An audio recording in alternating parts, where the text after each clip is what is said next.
BFM Business, Intégral Placement, l'œil de la presse. Sujet de la semaine, Jean-François, de quoi on va parler? Je vous propose un pot pourri de sujets dans ce mois de mai qui est riche en ponts et en vacances. Bref, un mois de mai où il ne se passe pas grand-chose. Alors, vous voulez que je commence par quoi? Allez, tiens, on va commencer par la loi Pacte pour plan d'action pour la création et la transformation des entreprises. Une loi qui va être présentée en Conseil des ministres, Guillaume Bientôt. On ne sait pas exactement quand, d'ailleurs, elle sera présentée, cette loi. Eh bien, au début, le texte, il était annoncé pour le 18 avril. Et puis, on a évoqué début mai, et puis fin mai. Et puis maintenant, on nous annonce début juin. Voilà, loi Pacte sans cesse repoussée. Vous n'allez quand même pas tacler le gouvernement pour ce retard. Eh bien, à minima, ce retard témoigne que l'accouchement d'un projet de loi collaboratif ne se fait pas sans douleur. Non, dans cette histoire, ce qui m'intéresse, c'est le concept de l'échéance. Le ministre n'avait pas à remettre sa copie le jour J à l'heure H. Il avait de la souplesse. Et croyez-moi, avoir de la souplesse, c'est appréciable. Peut-on en tirer, il est fou, peut-on en tirer une leçon côté placement, Jean-François? Assurément. Pourquoi? Parce que les placements sans fin, les placements sans échéance sont clairement plus appréciables que les autres. Alors, parmi ceux-ci, on va citer le livret A, le fonds Neuron en assurance vie, les SICAV non garantis. Et vous allez me dire, Guillaume, mais la très grande majorité des placements n'ont pas d'échéance. Eh bien, pas sûr. Le plan d'épargne logement, par exemple, n'avait pas d'échéance. Désormais, son taux n'est plus garanti que pendant 10 ans. Idem, avec un autre placement que l'on cherche aujourd'hui à promouvoir, c'est le capital risque. Vous souscrivez et puis 7 à 8 ans plus tard, on vous renvoie votre argent petit bout par petit bout. Peu importe, en pratique, que vous en ayez besoin ou pas. Voilà, des produits où on vous renvoie l'argent, même quand vous ne l'avez pas demandé ou quand c'est pas le bon moment pour vous. Vous en avez d'autres, des exemples comme ça? Bien sûr, nombreux. Les fonds garantis ou les fonds qu'on appelle aussi les fonds à formule, les gens, ils adorent ça. Mais l'idée que l'on puisse me dire, tiens, maintenant c'est fini, donc tu récupères ton fric, même si tu n'en as pas besoin, franchement, je trouve ça très problématique. Et c'est encore plus le cas sur ce que l'on appelle les autocolles, c'est-à-dire où on peut vous rendre votre argent au bout d'un an, au bout de 2 ans, au bout de 3 ans. C'est simple, s'il n'y a pas d'autres opportunités quand on se fait rembourser, eh bien on peut aller sur un placement.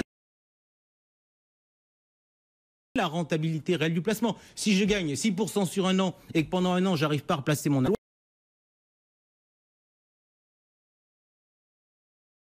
Pacte et de placements qui ont des échéances, revenons aussi sur l'eurocroissance. Parce qu'en fait, dans sa version numéro 1, vous aviez un produit avec une garantie à une date donnée et le lendemain, vous n'aviez plus de garantie.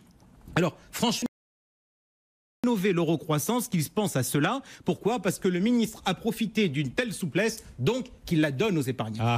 Venons-en, Jean-François, à cette loi Pacte, des commentaires, un jugement sur ce qui attend les épargnants avec cette loi? J'ai beaucoup ri, y compris en regardant cette antenne, en voyant la défense acharnée engagée par certains sur la rente viagère. Les Français seraient donc incapables de gérer un capital, et s'ils ne confiaient pas leur argent à un assureur, ils iraient droit à leur perte. Voyez l'exemple anglais. Mais franchement, pas besoin de traverser la Manche pour faire un certain nombre de constats.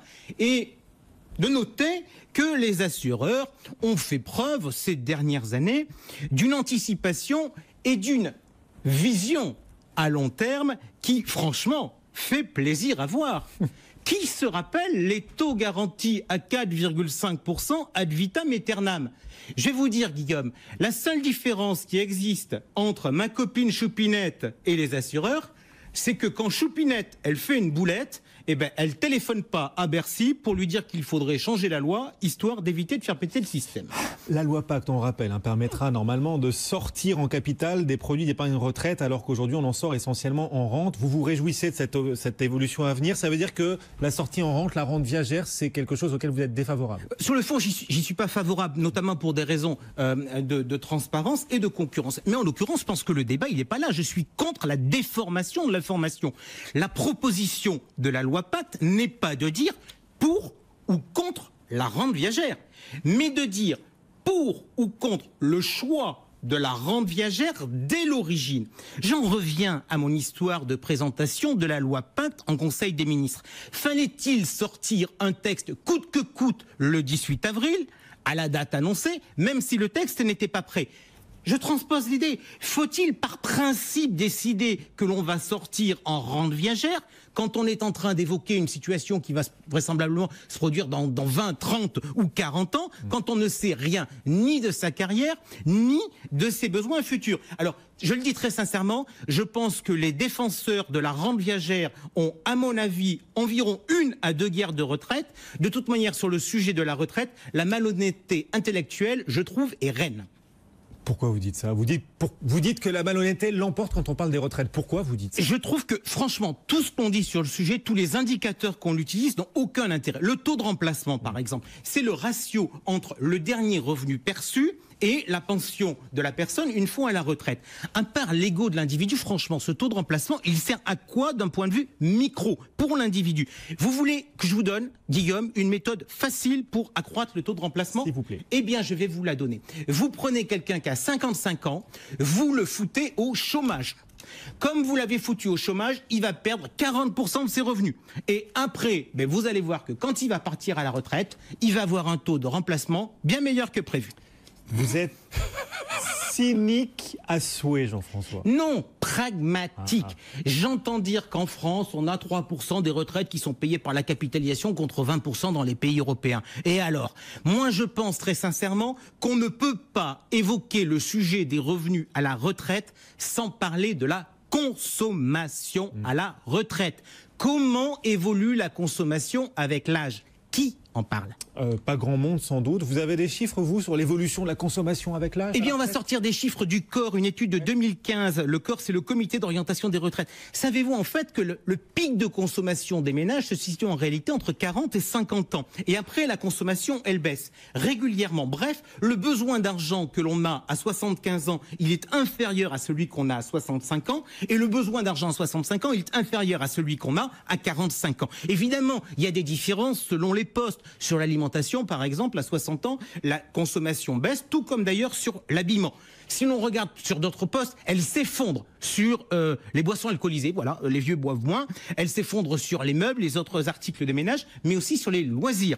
En revanche, elle est globalement stable sur tout ce qui concerne le logement, dépenses de gaz et dépenses d'électricité, et elle progresse un peu sur la consommation et beaucoup sur les services domestiques. Globalement, quand même, la consommation baisse avec l'âge. Et au passage, je ferai une petite remarque aux bons vieux défenseurs de la bonne vieille rente, ce truc qui est fixé dès l'origine et qui est plus ou moins revalorisé. Je me pose la question, est-ce que leur produit est véritablement adapté aux besoins des Français? Voilà, plaidoyer contre la rente de Jean-François Fillial. La loi Pacte, elle ne parle pas que d'épargne retraite, il y a d'autres aspects. Non, il y a plein de choses qui sont censées être dedans. Alors au passage, d'ailleurs, on est actuellement en pleine phase d'Assemblée Générale. Alors ça serait bien que le gouvernement reprenne d'ailleurs les recommandations qui avaient été faites par la Commission épargnante de l'Autorité des marchés financiers. Je dis ça parce que j'étais dans le groupe de travail sur l'amélioration de l'exercice du droit de vote en Assemblée Générale. Et je ne sais pas si vous avez vu, certains ont eu chaud sur le concept du CNP cette année avec des scores ric-rac. Et en la matière, se pose une question sur la transparence des votes à l'heure des votes à distance. Qu'est-ce que vous sous-entendez sur les votes à distance en Assemblée Générale? Je ne sous-entends rien. Je dis simplement que quand je suis citoyen, quand je vais voter, on ouvre les urnes pour faire les comptes une fois que tout le monde a voté. Mais dans l'univers des sociétés de côté, en fait, il y a le centralisateur à distance qui fait le comptage des votes à distance, qui sont ultra majoritaires. Il fait les calculs au fil de l'eau et il les communique à la direction de l'entreprise. C'est une certaine vision de la démocratie. Tiens, au passage, Guillaume, vous voulez que je trouve de temps en temps des idées positives, alors je vais vous faire plaisir. Vous avez vu que chez Total, vous avez les salariés qui ont présenté une résolution pour améliorer la représentativité du mode de sélection des actionnaires salariés au conseil d'administration. Ça aussi, c'est un sujet. Mais c'est positif. Puisqu'on parle de dividendes, vous avez vu l'étude de l'Oxfam sur les dividendes et les entreprises du CAC 40, une étude qui a fait grand bruit. Les entreprises françaises seraient trop généreuses avec leurs actionnaires? Non, me lancez pas sur ce sujet, sinon Angélique ne pourra pas parler vin. Donc ça, c'est de la polémique à l'état pur. Promis, je vous ferai une chronique sur le sujet. Juste, l'étude, elle dénonce des dividendes trop importants par rapport à la participation des salariés. Il y a un manque d'investissement. Point numéro 1, le salarié, il fait quoi? Il apporte sa force de travail. L'actionnaire, il apporte son argent.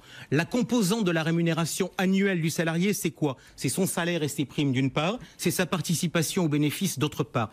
L'actionnaire, lui, il n'a pas de fixe. Il a juste un variable. Ça s'appelle le dividende. La véritable comparaison, elle est là, elle n'est pas ailleurs. Et quand on entend partout que les dividendes, les versements de dividendes empêcheraient, limiteraient l'investissement des entreprises, on dit quoi?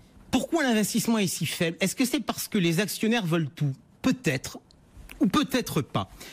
Moi, ce que je constate, c'est que l'ambition d'un grand nombre d'entreprises n'est plus de croître, mais d'optimiser la rentabilité des fonds propres. C'est toute la logique qu'on a d'ailleurs aux États-Unis sur les rachats d'actions. La société, c'est un fait, est devenue de plus en plus court-termiste. Voilà pourquoi je ne vous cache pas que tous les débats sur la retraite avec des projections sur 25 ou 30 ans, ça me paraît totalement réel et surtout à des années-lumière des problématiques des épargnants. Jean-François Filiat.